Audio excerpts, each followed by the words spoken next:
샬롬 샬롬 샬롬 샬롬. 하나님 사랑합니다. 여러분 주 안에서 사랑합니다. 오늘 로마서 11장 말씀입니다. 4절에서 12절까지 로마서 11장 4절에서 12절까지 그에게 하신 대답이 무엇이냐. 내가 그를 위하여 바알에게 무릎을 꿇지 아니한 사람 7,000명을 남겨두었노라 이렇게 말하고 있죠. 그런즉 이와 같이 지금도 은혜로 택하심을 따라 남은 자가 있느니라. 만일 은혜로 된 것이면 행위로 말미암지 않음이니 그렇지 않으면 은혜가 은혜되지 못하느니라. 그런즉 어떠하냐. 이스라엘이 구하는 것을 믿지 못하고 오직 택하심을 입은 자가 얻었고 그 남은 자들은 우둔하여 졌느니라. 7절이죠. 8절에 기록된 바 하나님의 오늘까지 그들에게 혼미한 심령과 보지 못할 눈과 듣지 못할 귀를 주셨다함과 같으니라. 또 다윗이 이르되 그들의 밥상에 올무와 덕과 거치는 것과 보험이 되게 하시옵고 그들의 눈을 흐려보지 못하고 그들의 등은 항상 굳게 하옵소서 하였느니라. 그러므로 내가 말하노니 그들이 넘어지기까지 실족하였느냐 그럴 수 없느니라. 그들의 넘어짐으로 구원이 이방인에게 이르러 이스라엘을 시인하게 함이니라. 그들의 넘어짐이 세상의 풍성함이 되며 그들의 실패가 이방인의 풍성함이 되거든 하물며 그들이 충만함이랴 이렇게 말하죠. 이방인의 구원에 대해서 내가 이방인인 너에게 말하노라. 이방인의 사도인 만큼 내 직분은 영광스럽게 여긴다 이렇게 말하죠. 비행기보다 빠르게 지나가는 세월과 함께 사라지는 것들이 아주 많습니다. 우리의 삶에 정말 소중한 것들이 많이 사라지고 있어요. 예를 들면 사람 사이를 이어주던 정이 사라지고 있습니다. 동네가 사라지고 동네 어른이 사라지고 이웃 사촌이 사라지고 있죠. 줄넘기나 자치기 등 함께하는 놀이가 사라졌습니다. 동시에 언어도 잃어버려지고 가고 있는 것이 너무나 많아요. 잃어가는 언어, 사전에는 있지만 사람들이 거의 사용하지 않는 언어들입니다.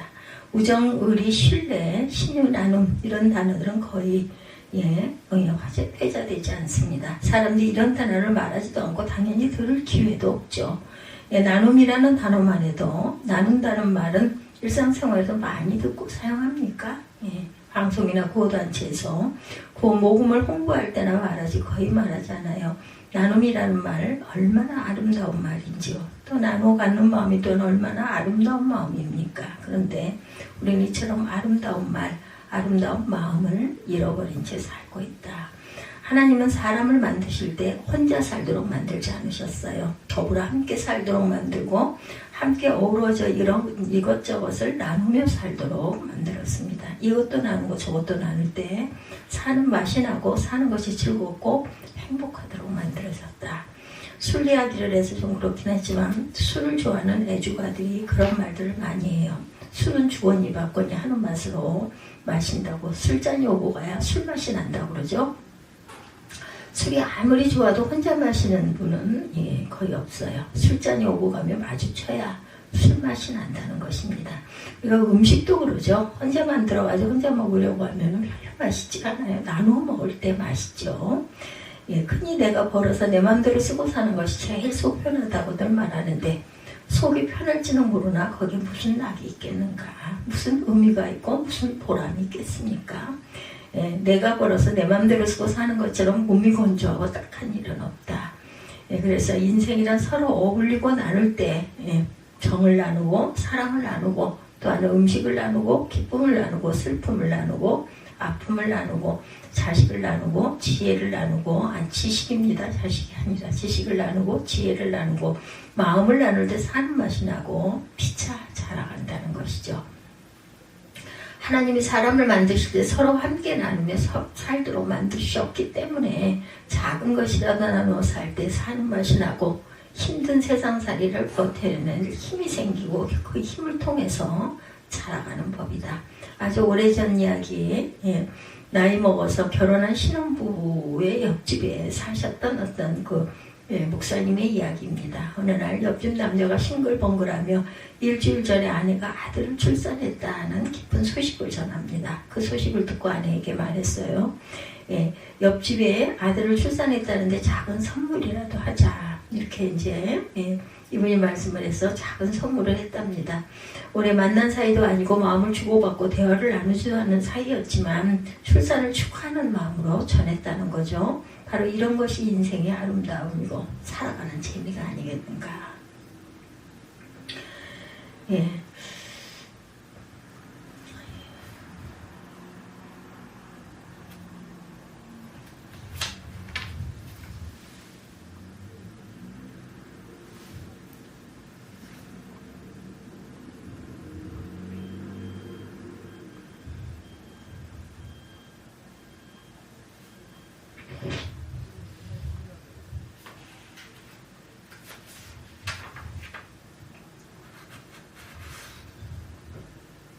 오늘 이 시대는 소유와 삶이라고 생각하는 게 참 엄청난 착각이자 오해입니다.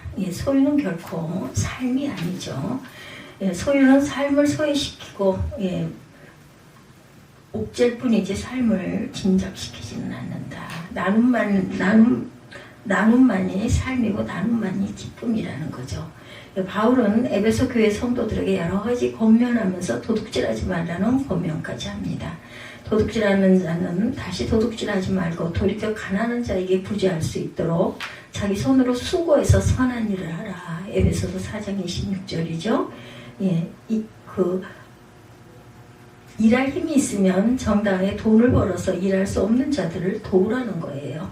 열심히 돈 벌어서 나누라는 거죠. 고린도 교회 성도들에게도 구제하는 일에 대해서 말합니다. 여러분은 주일마다 지난 가난한 자들을 위해 헌금하고 그것을 잘 보관해 두어라. 적절할 때가 되면 예루살렘에 있는 교회에 여러분의 선물로 보내겠다. 고린도전서 16장 1절에서 4절에 이렇게 증거합니다. 로마에 있는 교회 성도들에게도 함께 더불어 사는 삶을 절대로 강조하죠. 우리는 서로 지체이다. 우리의 몸이 여러 지체로 이루어져 있듯이 그리스도의 몸도 여러 지체로 이루어지고 있다. 그리고 하나님은 각각의 지체에게 다양한 은사를 또한 주셨습니다. 어떤 사람에게는 예언의 은사를, 어떤 사람에게는 섬기는 은사를, 어떤 사람에게는 가르치는 은사를, 어떤 사람에게는 권면하는 은사를, 어떤 사람에게는 베푸는 은사를 주셨어요. 받은 은사를 따라 서로 나누라고, 나눔을 통해 서로에게 덕을 끼치고 주님의 몸을 온전히 세우라고 다양한 은사를 주셨어요. 로마서 12장 4절에서 8절이죠. 이뿐 아니에요. 신약성경에 서로라는 말이 굉장히 많이 나옵니다. 서로라는 말은 나눔과 합동을 전제하는 말인데 서로 앞장서서 남을 존경하라. 로마서 10장 10절에 서로 마음을 합하라. 로마서 12장 16절에 이렇게 증가하고 있습니다. 12장 16절 보면 서로 마음을 같이하여 높은 데 마음을 두지 말고 도리어 낮은 데 처하며 스스로 지혜 있는 지혜 하지 말아라. 이렇게 말씀하고 있죠. 그래서 서로 마음을 합하라. 서로 마음을 함께하라. 12절에도 보면 소망 중에 즐거워하며 환난 중에 참으며 기도에 항상 힘쓰라. 성도에 쓸 것을 공급하며 성도들의 손대접하기를 힘쓰라. 계속해서 이야기합니다. 또한 서로를 받아들이라. 로마서 15장 7절에 서로를 받아들이라 이렇게 말씀하죠. 그리스도께서 우리를 받아 하나님께 영광을 돌리신 것 같이 서로 받으라 이렇게 말씀하고 있어요. 그래서 또한 서로 화목하라. 서로에게 선을 행하라. 서로 사랑으로 섬기라. 서로 남의 짐을 져주어라. 서로 위로하라. 데살로니가 전서 5장 11절입니다. 서로 사랑으로 참아주어라. 에베소서 5장 21절. 서로 죄를 고백하라. 마가복음 5장 16절. 서로 용서하라. 골로새서 3장 13절. 서로를 위로하고 기도하라. 성경은 왜 이렇게 서로라는 말을 많이 할까? 나눔이 삶이고 나눔이 곧 기쁨이기 때문이라는 것이죠. 서로가 서로의 지체가 되고 되어서 사는 것이 진정한 하나님의 나라이고 삶이고 기쁨의 삶이라는 것. 그렇기 때문에 우리는 할 수 있는 대로 많은 것을 나누면서 살아야 합니다. 정을 나누고 사랑을 나누고 음식을 나누고 기쁨을 나누고 슬픔을 나누고 아픔을 나누고 지식을 나누고 지혜를 나누고 마음을 나눠야 되죠. 특히 그리스도의 십자가 복음을 나누면서 살아야 될 것이다. 그냥 나누는 삶을 열심히 할 줄 아는 저와 여러분들이 되시기 바랍니다. 복음은 그리스도인이 나누어서 수많은 목록 중에 첫 번째 목록이에요. 바울은 디모데에게 말하죠. 너는 말씀을 전파하라. 때를 얻든지 못 얻든지 항상 힘쓰라. 디모데후서 4장 2절이죠. 바울은 왜 이렇게 강력하게 말씀을 전파하라고 말했을까? 그리스도인은 왜 최선을 다해서 복음을 나눠야 할까? 첫째, 복음은 집이나 아내처럼 나 혼자 차지하라고 주어지신 것이 아니라 많은 사람들과 함께 나누라고 주어졌기 때문이다. 예수님이 제자들을 부르실 때도 자기 꼬무니를 따라다니라고 부르지 않으셨어요. 사람 낳으면 어부가 되라고 말씀하시죠. 이스라엘 집에 잃어버린 양을 찾으라고 부르십니다. 거저 받았으니 거저 주라고 하십니다. 세상 끝까지 가서 하나님 나라의 비밀을 모르는 자들과 나누라고 부르죠. 복음은 자기 안에 고이 간직해야 하는 것이 아니라 다른 사람과 나누어야 하는 것입니다. 나누어야 하는 것, 이것이 복음의 본질이다. 복음을 나눠야 하는 것이기 때문에 나누지 못하면 1차적으로 복음이 질식해서 죽는다라는 거. 풀이나 나무가 태양을 보지 못하면 누렇게 말라 죽죠. 샘물을 퍼내지 않으면 샘물이 고여서 썩어버립니다. 복음도 나누지 않고 교회 속에 가둬놓으면 복음이 누렇게 말라 죽고 썩어 냄새가 나게 된다. 2차적으로는 그리스도인의 영혼이 메말라 죽습니다. 복음을 나누는 것은 영혼의 운동과 같다라는 것을 또한 잊지 마십시다. 우리의 육체가 운동을 해야 근육이 튼튼해지고 또한 건강이 넘치는 것처럼 그리스도인의 영혼도 복음을 나누는 영혼의 운동을 해야 영혼이 튼튼해지고 활력이 넘치고 복음을 나누지 않으면 메말라 시들시들해진다. 그래서 열심히 나눠야 합니다. 입술로 고백해야 합니다. 그래서 복음을 나누는 거, 복음을 소유하라고 주어진 게 아니라 나누라고 주어졌기 때문에 때를 얻든지 못 얻든지 전파하고 나눠야 한다. 둘째, 우리가 복음을 나눠야 하는 이유, 모든 인간이 죄인이기 때문입니다. 인간이 죄인이라는 사실은 종교적인 진단이 아니라 기독교인의 진단만이 아니다. 이것은 역사적 사실이고 우리 모두가 인정해야 하는 구체적인 사실입니다. 자신의 내면과 언행을 조금이라도 정직하게 돌아보는 사람이라면 인정할 수밖에 없는 구체적인 사실이다. 만약 누군가가 나는 죄인이 아니다 라고 말한다면 그 사람은 정신병자든지 심리적으로 무감각한 사람이든지 자기를 돌아보지 않는 사람이든지 뭔가가 막혀있는 사람인지 정상적인 사람은 아니라고 봐야 한다. 사람은 죄인이에요. 너나 할 것 없이 수많은 죄와 어둠에 갇혀 있습니다. 자기 안에 갇혀 살고 돈에 갇혀 살고 권력에 갇혀 살고 육체의 욕망에 갇혀 살고 노동에 갇혀 살고 세상의 상식과 도덕에 갇혀 살고 시대 문화에 갇혀 살고 오래된 전통에 갇혀서 삽니다. 근본적으로 자기 안에 있는 죄에 갇혀 살아요. 예수님은 죄를 범하는 자마다 죄의 종이다 이렇게 말하죠. 요한복음 8장 34절에 모든 인간은 죄의 종으로 살아가고 있습니다. 죄의 종이 인간은 죄인이고 세상살이는 죄의 종살이라는 거. 사람이 어떻게 죄의 종살이를 하는지 겉으로만 보는 사람이 자기 마음대로 자기 의지대로 죄를 짓는 것 같아 보이는데 정말 그럴까? 깊이 차원에서 보면 그렇지가 않죠. 사람은 자기 의지로 죄를 짓는 게 아니라 죄라는 권세에 굴복하면서 죄를 짓습니다. 죄에 사로잡혀 죄를 짓고 죄에 이끌려 죄를 짓고 죄를 향해 죄를 짓고 죄를 내면화하여 죄를 짓습니다. 사람들은 그렇게 생각하지 않지만 사실은 모든 인간이 죄에 사로잡혀서 죄를 짓고 죄에 이끌려 죄를 짓고 죄를 향해 죄를 짓고 죄를 내면화하여 죄를 짓습니다. 예수님도 이 사실을 아셨어요. 그래서 죄를 범하는 자마다 죄의 종이다 이렇게 말씀하시죠. 그 사람이 죄를 지었으니 죄의 주인이라고 해야 옳을 것 같은데 죄의 주인이라고 하지 않고 죄의 종이다 이렇게 말하죠. 그리고 이처럼 모든 사람의 죄의 종이기 때문에 사람은 다른 무엇보다 죄에서 해방되어야 한다. 죄의 권세에서 해방되어야 해요. 이것이 구원의 시작이고 핵심입니다. 예수의 복음이 바로 우리를 죄의 권세에서 해방시키는 능력의 복음이다. 그러므로 때를 얻든지 못 얻든지 예수의 복음을 전파하고 나눠야 한다. 셋째, 우리가 복음을 나눠야 하는 이유는 예수의 복음이 유일무이한 구원의 길이기 때문이다. 예수님의 신자인 베드로는 예루살렘 사람들에게 설교합니다. 다른 이로서는 구원받을 수 없나니 천하 사람 중에 구원받을 만한 다른 이름을 우리에게 주신 것이 없습니다. 사도행전 4장 12절이죠.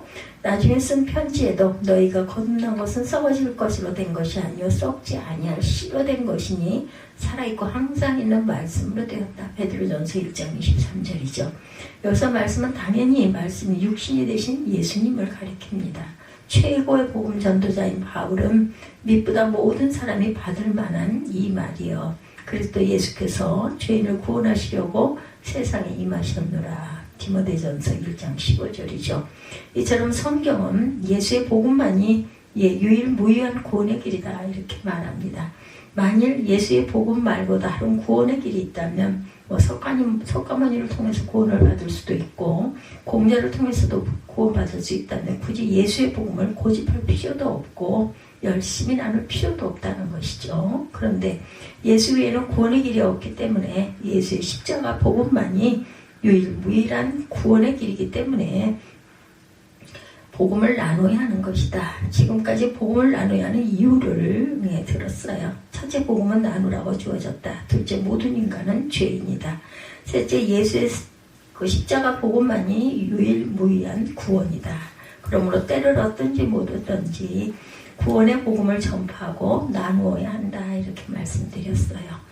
그때의 삶은 복음을 나누는 삶이합니다. 영국의 존 스토트 목사님은 복음 전도와 관련해서 중요한 두 마디를 해요. 수많은 사람이 기독교가 무엇인지 명확히 알지도 못한 채 거부하고 있다. 어떻게 그리스도인이 되는지를 알기만 한다면 그리스도인이 될 수 있는 사람들이 수없이 많다. 맞습니다. 기독교를 피상적으로 알고 있기 때문에 복음을 거부하는 자들이 많고 복음을 잘못 알고 있기 때문에 거부하는 자들도 많고 복음이 무엇인지를 모르기 때문에 거부하는 사람들도 많아요. 특히 교회에 대한 부정적인 인상 때문에 복음을 거부하는 사람도 많습니다. 달리 말하면 우리 주변에는 아직도 복음을 제대로 설명하고 가르치기만 한다면 그리스도인이 될 수 있는 사람들이 많다는 것이죠. 그러므로 우리는 그리스도의 복음을 제대로 설명하려고 가르치는 일에 최선을 다해야 합니다. 그냥 예수 믿으세요, 교회 나오세요 라고 한마디 하는 것 말고 더 인격적인 방식으로 복음을 나누자. 기독교를 오해한 채 복음을 거부하는 사람, 교회에 대한 부정적인 생각 때문에 복음에 냉소적인 사람들에게 다가가 자세히, 솔직하게, 좀 더 정확하게 복음을 전해야 할 것입니다. 한 사람을 마음에 품고 기도하며 복음을 나눠줍시다. 방법은 다양해요. 주일 예배 때 들었던 말씀을 나누어도 되고 일상에서 경험하는 깨달은 것을 나누어도 되고 그저 평범하게 사랑하는 이야기를 나누어도 됩니다. 정을 나누고 삶을 나누고 사랑을 나누고 실패와 아픔도 나누고 경험과 깨우침을 나누면 돼요. 그런 나눔을 통해 구원의 복음이 나누어진다. 오늘 나눔이 곧 삶이라는 말씀을 드렸어요. 함께 나누고 살 때 사는 맛이 난다고 말씀드렸습니다. 나눔이 삶입니다. 소유가 삶이 아니라 나눔이 삶이다. 서로 함께 나누는 것이야말로 진정한 하나님의 나라의 삶이라고 삶의 영광이자 기쁨이라고 말씀드립니다. 특히 복음을 나누는 것은 모든 나눔 중에 가장 소중하고 또한 격조가 높은 나눔이다. 가장 영광스럽고 복된 나눔이다. 우리 모두 복음을 나누는 삶을 살아갑시다. 지극히 겸허한 마음으로 복음을 나누는 삶을 살아내는 저와 여러분들이 되시기를 주님의 이름으로 축복합니다. 로마서 11장 4절에서 12절까지 그 내용으로 나눔이 삶이다. 이런 제목으로 함께 은혜를 나눴습니다.